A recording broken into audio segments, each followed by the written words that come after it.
ছোট্ট এক ছেলে ব্রাজিলের রাস্তায় খালি পায়ে বল খেলছে। তার চোখে একটা স্বপ্ন, একদিন সে হবে সেরা। এই ছেলেটাই আজকের নেইমার। কিন্তু গল্পটা শুধু গ্ল্যামার আর গোলের না, এটা লড়াইয়ের গল্প, কষ্টের গল্প।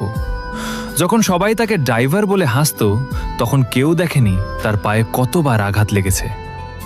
যখন ফিফা ওয়ার্ল্ড কাপ 2014-তে ইনজুরিতে ছিটকে গেল, পুরো দেশ কেঁদেছিল। আর সে বিছানায় শুয়ে শুধু একটা কথাই ভাবছিল, আমি কি আর ফিরতে পারবো? কিন্তু নেইমার থামেনি। সমালোচনা, ট্রল, ইনজুরি সব কিছুকে হারিয়ে আবার মাঠে ফিরেছে। কারণ তার জন্য ফুটবল শুধু খেলা না, এটা তার জীবন, তার ভালোবাসা। তাই মনে রাখো, মানুষ তোমাকে নিয়ে হাসবে, প্রশ্ন করবে, কিন্তু যদি স্বপ্নটা সত্যি হয়, তাহলে একদিন তারাই তোমার গল্প বলবে।